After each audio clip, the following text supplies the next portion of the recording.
and welcome to Kobe Bryant Through the Years. I'm Matt Weiner. Over the next 60 minutes, we'll relive Kobe's basketball life through archival video, classic interviews, and firsthand accounts of the key moments in his career. We begin here in the Philadelphia suburb of Ardmore, Pennsylvania, and Lower Merion High School, where Kobe first made a national name for himself as a teenage star. He came by his talent naturally. Kobe's father, Joe Jellybean Bryant, was a 6'9" forward who played 8 years in the NBA with his hometown 76ers, as well as the Clippers and Rockets. To continue his pro career, Joe Bryant moved his young family, including 6-year-old Kobe, to Italy, where he played 7 seasons. Che può giocare con molto velocità, posso tirare da fuori, posso schiacciare. And that means? Someone who plays with uses quickness. I can shoot the jump shot and I can dunk as well.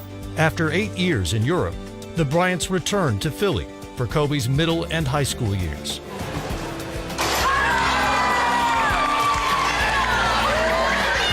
It was at Lower Merion High Kobe's European fundamentals and physical talent came together.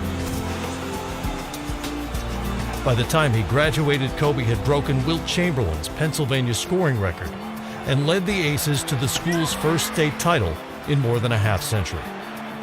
A McDonald's All-American and the Naismith High School Player of the Year, Kobe was well on his way to following in his father's footsteps to the NBA. The only question was when. I, Kobe Bryant, have decided to take my talent to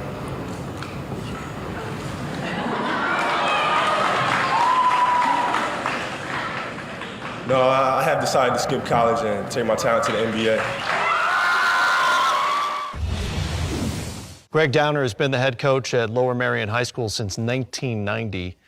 We appreciate you sitting down with us, Coach. When did you first see Kobe play basketball, and what did you think? I had heard about this good junior high player at our middle school, Ballykinwood Middle School.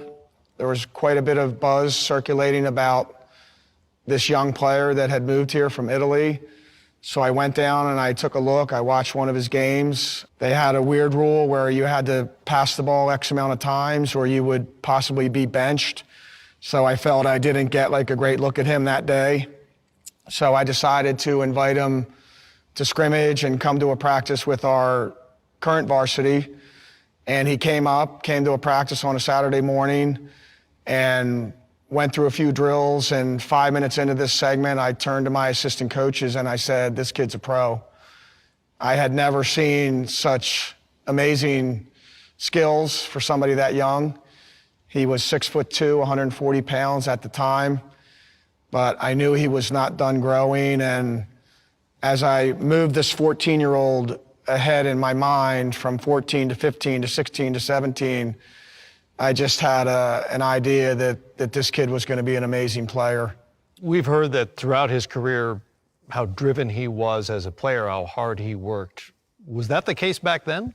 Yes, it was. First guy to practice, last guy to leave, winning all the sprints, in the weight room 5, 6, 7 times a week. And once I started to get a better understanding of his skills, and once I started to get to know him better in regards to the really almost crazy work ethic, that convinced me even more that this was going to be a once-in-a-lifetime player. How much attention, what was it like? I mean, this is not a normal high school player you had here. Well, in 1996, you didn't have the internet, you didn't have the social media, which would have quadrupled the craziness. We did have some cameras following us around, a lot of journalists following us around, but as time went on, traveling with him became very electric, almost like traveling with a rock star. The games were very crowded, some of which were sold out. People were scalping tickets out in the street. People were hounding him for autographs, chasing after the bus to try to get a better look at him. We're sitting here in a gym named for Kobe Bryant. What did his relationship with you and this program mean around here?